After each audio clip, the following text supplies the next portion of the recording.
नमस्कार, मैं पेन बाजपेयी अपने YouTube चैनल मैं पेन बाजपेयी पे आपका बहुत बहुत स्वागत करता हूं। थंबनेल से देख के आपको पता चल गया होगा कि आज की इस वीडियो में हम लोग किस टॉपिक पे बात करने वाले हैं। जी हां, आज हम बात करेंगे SSC CHSL 2019 के बारे में। और ये मैं आपको बताने वाला हूँ कि 2018 का जो फाइनल रिज़ल्ट आया उसमें कट ऑफ जो था थोड़ा सा शॉकिंग करने वाला था, क्योंकि इतना किसी ने एक्सपेक्ट नहीं किया था। अब मैं आपको इस वीडियो में ये बताने वाला हूँ कि कट ऑफ जो है उसमें इतना वेरिएशन टियर 2 के बाद क्यों आया, उसका क्या रीज़न था और आप लोगों के लिए क्या प्लस पॉइंट है। उसके अलावा किन स्टूडेंट की दावेदारी यहाँ पे बनती है, मतलब कौन से वो स्टूडेंट है जो फाइनल सिलेक्शन ले सकते हैं। मतलब आपके पास अगर इतने नंबर की लीड है जो मैं आपको बताने वाला हूँ, तो आप बिल्कुल अच्छे तरीके से अपनी टाइपिंग पे फोकस होकर प्रिपरेशन आपको करने की ज़रूरत है, क्योंकि आप फाइनल दौड़ में हो। और सारे रीज़न के साथ मैं आपको सारी चीज़ें बताने वाला हूँ। तो चलिए स्टार्ट करते हैं। वीडियो को स्टार्ट करने से पहले एक छोटी सी इन्फॉर्मेशन आप लोगों के बीच में ये शेयर करना चाहता हूँ कि अगर आप SSC CHSL 2019 की टाइपिंग को क्वालिफाई करना चाहते हैं तो सिर्फ और सिर्फ आपको दो चीज़ों पर फोकस करना है।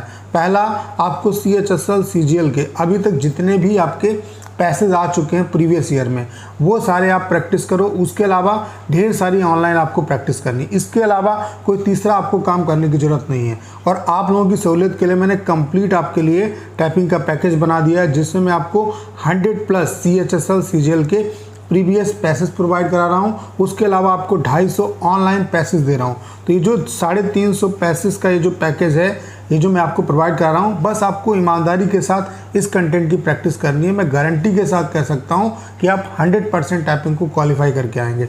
अगर आपको इस कंटेंट के रिगार्डिंग कोई भी इंफॉर्मेशन चाहिए तो आपको करना क्या है, 6307185699 इस नंबर पे आप व्हाट्सएप पे मैसेज करिए। आपको इस कंटेंट के रिगार्डिंग सारी इन्फॉर्मेशन दे दी जाएगी। तो चलिए स्टार्ट करते हैं सेशन को। लोग नोटिस देख पा रहे होंगे, ये है हमारे पास जो नोटिस है वो CHSL 2018 का टियर 2 का जब एडिशनल रिज़ल्ट आया था उसकी नोटिस है। अब एडिशनल रिज़ल्ट क्यों आया था वो आप समझ लो। यहाँ पे क्या हुआ था, SSC ने पहली बार UFM को अप्लाई किया था। आपको ही पता होगा UFM मतलब अनफेयर मीन्स, ठीक है। तो इसकी वजह से 4559, ध्यान से सारी बातों को समझना, 4559 जो कैंडिडेट थे उनको बाहर किया गया था, ठीक है। और उसके बाद जब इन स्टूडेंट ने ज़्यादा प्रेशर दिया और RTI की कॉपी भी स्टूडेंट के सामने मतलब पब्लिक डोमेन में आ गई, तो सारी चीज़ें पता चलने के बाद फिर SSC पे प्रेशर बनाया गया। और कहीं ना कहीं SSC को इस वजह से भी मतलब इसके सामने घुटने टेकने पड़े, क्योंकि उन्होंने एग्ज़ाम का जो नोटिफिकेशन निकाला था उसमें उन्होंने UFM का जिक्र नहीं किया था। इस वजह से उन्हें क्या हुआ कि 4559 जो कैंडिडेट जो उन्होंने बाहर किए थे UFM की वजह से, उनको उन्हें अंदर लेना पड़ा, ठीक है।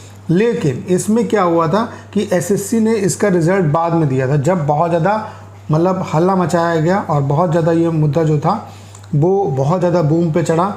तो SSC ने क्या किया कि 4559 जो कैंडिडेट थे उनका रिज़ल्ट अनाउंस किया। लेकिन इसमें इन्होंने कट ऑफ में कोई भी चेंजेस नहीं किए। जो कट ऑफ पहले दी थी वही कट ऑफ रखी। बस ये बता दिया कि कितने कैंडिडेट अंदर हुए हैं। इनमें जो 4559 कैंडिडेट हमने अंदर लिए हैं, इसमें लिस्ट 1 में कितने अंदर हुए हैं, लिस्ट 2 में कितने अंदर हुए हैं, लिस्ट 3 में कितने अंदर हुए हैं, और यहीं पे खेल हो गया। और यहीं से आपका जो फाइनल जो कट ऑफ आया उसमें आपको इंक्रीज़ देखने को मिला। तो देखो, आप जो लिस्ट 1 है, मतलब जो बच्चे DEO के लिए अदर देन कैग के लिए जो क्वालिफाई हुए थे, उसमें देखो ये जो 4559 बच्चे लिए गए, इसमें से एक बच्चा UR कैटेगरी में क्वालिफाई था और 2 बच्चे OBC कैटेगरी में क्वालिफाई थे, और टोटल कितने थे, 3 थे। यहाँ पे नीचे भी देखो, आप ध्यान देने वाली बात है कि एक OBC का जो कैंडिडेट ऐसा है जो कि UR की कट ऑफ को क्वालिफाई कर रहा है। मतलब इसी में से एक बच्चा ऐसा है जिसके मार्क्स जो हैं वो 252 या उससे ऊपर है, ठीक है। आप सारी चीज़ों को देखते जाओ। उसके अलावा लिस्ट सेकेंड में 27 बच्चे UR कैटेगरी से अंदर हुए, SC में 54 बच्चे अंदर हुए, ST में 25 बच्चे अंदर हुए, 45 बच्चे OBC में, EWS में 23 बच्चे, ESM में 32, एक आपका OH में, एक 3 जो हैं वो HH में, टोटल 210 जो थे वो लिस्ट सेकेंड में, यानी कि जो DO इन कैग के लिए जो बच्चे क्वालिफाई हुए उनमें 210 बच्चे अंदर हुए। अब यहाँ पे भी देखने वाली बात यह है कि 5 SC के बच्चे ऐसे हैं जो UR की कट ऑफ को क्वालिफाई कर रहे हैं, 3 ST के बच्चे ऐसे हैं जो UR की कट ऑफ को क्वालिफाई कर रहे हैं, मतलब उनके मार्क्स इसके इक्विवेलेंट या इससे ऊपर हैं। उसके अलावा 30 ओबीसी के बच्चे जो ऐसे हैं जो यूआर की कट ऑफ को क्वालिफाई कर रहे हैं, और 18 ईडब्ल्यूएस के बच्चे ऐसे हैं जो यूआर की कट ऑफ को क्वालिफाई कर रहे हैं, यानी कि इतने नंबर या इससे ज़्यादा नंबर है। ठीक है, इन सारी चीज़ों को देखते रहना आप। और उसके बाद आपका लिस्ट थर्ड, जिसमें सबसे ज़्यादा कैंडिडेट क्वालिफाई होते हैं, इसमें ये जो इन्होंने 4559 बच्चों को अंदर लिया, उसमें यूआर में आपके कितने कैंडिडेट थे अंदर? 703 कैंडिडेट अंदर हुए। एससी में 880, एसटी में 448, ओबीसी में 975 और ईडब्ल्यूएस में 588, ईएसएम में 622, ओएच में 47, एचएच में 79 और बीएच में 66 और अदर पीडब्ल्यूडी में आपके कितने हुए? 22। टोटल 4430 बच्चे यहाँ पे अंदर हो गए। ठीक है, टोटल कितने बच्चों को लिया था? 4559। अब यहाँ पे ध्यान देने वाली बात ये है कि देखो 182 एससी के ऐसे थे बच्चे जो यूआर में क्वालिफाई थे, 45 एसटी के यूआर में क्वालिफाई थे, 795 ओबीसी के ऐसे थे बच्चे जो यूआर में क्वालिफाई थे, और 386 ऐसे बच्चे थे जो यूआर में क्वालिफाई थे। 8 ईएसएम के ऐसे बच्चे थे जो यूआर की कट ऑफ को क्वालिफाई कर रहे थे। 3 ओएच के ऐसे बच्चे थे जो यूआर की कट ऑफ को क्वालिफाई कर रहे थे। 1 एचएच का था और 7 बीएच के थे और 1 अदर पीडब्ल्यूडी का बच्चा था। ठीक है, तो मतलब इतने बच्चे जो थे वो यूआर की कट ऑफ को क्वालिफाई कर रहे थे। जाहिर सी बात है कि कट ऑफ को इंक्रीज़ नहीं किया गया, लेकिन ये इन्होंने बता दिया कि इतने बच्चे हैं यहाँ पे। अगर आप इसको ही देखो कि कितने बच्चे ओवरऑल कट ऑफ को क्वालिफाई कर रहे हैं यूआर की, तो आपको पता चल जाएगा कि जो बच्चे बाहर इन्होंने किए थे 4559 वो कितने मार्क्स वाले थे। देखो यहाँ पे एक स्टूडेंट ये, उसके अलावा यहाँ पे कितने स्टूडेंट हैं आप जोड़ लो, 5 3 8, 8 और 30 कितना हुआ? 38, 38 और 18 कितना हुआ आपका? 38 और 18 56 और एक यहाँ पे कितना हो गया? 57। ठीक है, और इन्हें जोड़ लो, ये मोटा मोटी जोड़ के मैं आपको बता देता हूँ। देखो 182, 45 और 795, 386, यानी कि ये मान के चलो कि 1500 या 1600 बच्चे ऐसे होंगे जिनके मार्क्स बहुत अच्छे होंगे, और उन्होंने ही क्या किया कि फाइनल कट ऑफ को इंक्रीज़ कर दिया।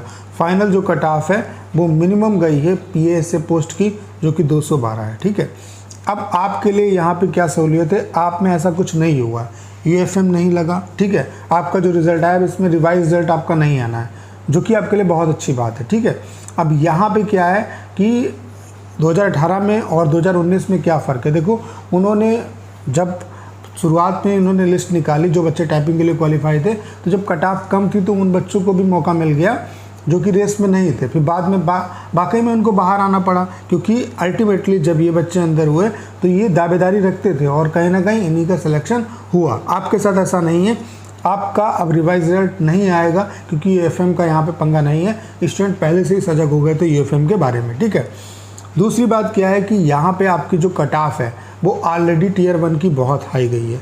इसकी वजह से टियर 2 की जो कट ऑफ आई वो भी बहुत हाई है, क्योंकि इन्होंने अब उतने ही बच्चे लिए जितने इन्हें लेने हैं। ठीक है, एक्चुअल में यहाँ पे बर्डन कुछ ज़्यादा पड़ गया था, तो यहाँ पे उतने ही बच्चे लिए गए जितने एक्चुअल में एसएससी को लेने थे। उसके अलावा एसएससी सीएचएसएल 2018 का जो फाइनल रिजल्ट आ गया है, इसकी वजह से भी यहाँ पे आपको बेनिफिट मिलेगा, 100% बेनिफिट मिलेगा।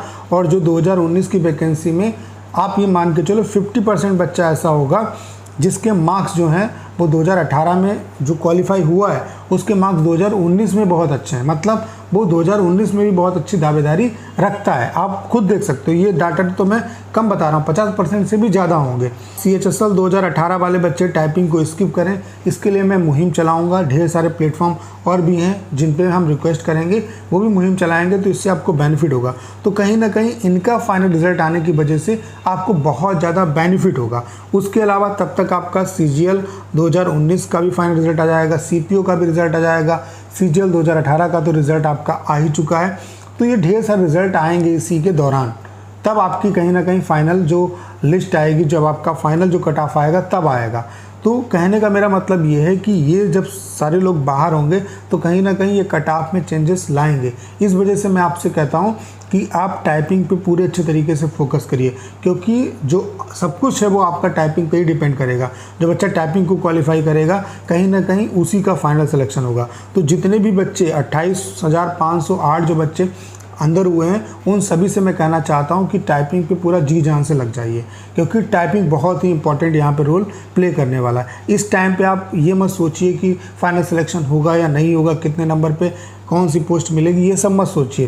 पहले आपका जो पहला मोटो होना चाहिए वो होना चाहिए कि आपको टाइपिंग को क्वालिफाई करना है। फाइनल कट ऑफ इन सारे फैक्टर पे डिपेंड करेगी। अभी फाइनल कट ऑफ कितनी किया जा सकती है उस पर मैं डिटेल में वीडियो बनाऊंगा। बस आपको मैं इतना बता देना चाहता हूँ, थोड़ा सा मोटा मोटी रफली आपको आइडिया देना चाहता हूँ कि जो भी आपकी टियर 2 की कट ऑफ आई है उससे जिस बच्चे के मार्क्स 10 नंबर का जिसके पास वेटेज है उसकी बहुत ही ज़्यादा दावेदारी है कंपटीशन में, वो कहीं ना कहीं फाइनल सिलेक्शन ले सकता है। तो जिनके पास 10 नंबर या थोड़ा बहुत उससे कम या उससे ज़्यादा का वेटेज है तो आप लोग बहुत सीरियसनेस के साथ अपनी टाइपिंग की प्रिपरेशन करिए। मेरा सभी को ये सुझाव है कि आप लोग टाइपिंग पूरी ईमानदारी से करिए। फाइनल कट ऑफ कितनी किया जाएगी इस टाइम पे ये सोचने की ज़रूरत नहीं है, लेकिन जिनके पास 10 या उससे ज़्यादा नंबर की लीड है वो पूरा यहाँ पे दावेदारी अपनी रखते हैं, तो उन बच्चों को बहुत ही मेहनत के साथ यहाँ पे टाइपिंग करने की ज़रूरत है। यहाँ पे मैंने आपको ये इनडायरेक्टली बता दिया कि इतने अगर आपके पास लीड है तो आप बहुत अच्छे तरीके से अपनी टाइपिंग की प्रिपरेशन करिए,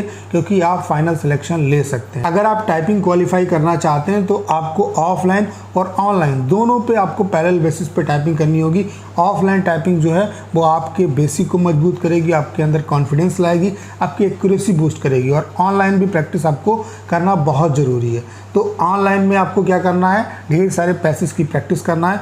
अब से कम 10-15 पैसेज डेली आप प्रैक्टिस करो, और यही आपको ऑफलाइन में करना है। 2 से 4 पैसेज आप डेली प्रैक्टिस करो, और ऑफलाइन में सिर्फ आपको प्रीवियस जो सेट हैं उनकी प्रैक्टिस करना है। तो आपको इसके लिए कहीं भी इधर उधर भटकने की ज़रूरत नहीं है। आपके लिए मैंने कंप्लीट टाइपिंग का पैकेज बना दिया है, जिसमें मैं आपको 100+ CHSL CGL के प्रीवियस पैसेज प्रोवाइड करा रहा हूँ। उसके अलावा 250 ऑनलाइन SSC के पैटर्न पे आपको मैं प्रैक्टिस के लिए पैसेज दे रहा हूँ। तो ये जो 350+ मैं पैसेज आपको प्रोवाइड करा रहा हूँ, जिसमें आपको 250 ऑनलाइन मिलेंगे और 100+ आपको ऑफलाइन मिलेंगे, इनकी अगर आपने ईमानदारी से मेहनत इन पे कर ली तो आप 100% टाइपिंग क्वालिफाई कर जाएंगे। अगर आपको इस कंटेंट के रिगार्डिंग कोई भी इन्फॉर्मेशन चाहिए तो आपको करना क्या है, 6307185699 इस नंबर पे आप व्हाट्सएप पे मैसेज करिए, आपको इसके रिगार्डिंग सारी इन्फॉर्मेशन दे दी जाएगी। 2019 वाले जो भी बच्चे हैं उनसे बस मैं यही कहना चाहता हूँ, इस टाइम पे इन चीज़ों को दिमाग में मत लाइए कि फाइनल कट ऑफ कितना किया जाएगा। उस पर डिटेल में अभी मैं बिल्कुल एनालिसिस करने वाला हूँ, बहुत ही ब्रॉड तरीके से, और सारी चीज़ें आपको क्लियर हो जाएंगी। लेकिन मैंने आपको इस वीडियो में एक आइडिया दे दिया कि अगर आपके पास 10 नंबर का वेटेज है तो पूरी दावेदारी है आपकी, और कौन कौन सी चीज़ें जो हैं फाइनल कट ऑफ को अफेक्ट करेंगी, और 2018 और 2019 में क्या क्या चेंजेस है वो भी मैंने आपको समझाने का पूरा प्रयास किया। तो उम्मीद है कि अगर आपने इस वीडियो को पूरा अंत तक देखा होगा तो मेरे द्वारा दी गई इन्फॉर्मेशन आपको बेहतर तरीके से समझ में आई होगी। आपको करना क्या है, इस वीडियो को ज़्यादा से ज़्यादा शेयर करना है ताकि राइट कंटेंट ज़्यादा स्टूडेंट तक पहुंच सके। उसके अलावा अगर आप चैनल पर नए हैं और आपने अभी तक इसे सब्सक्राइब नहीं किया है तो प्लीज़ चैनल को सब्सक्राइब करना मत भूलिएगा।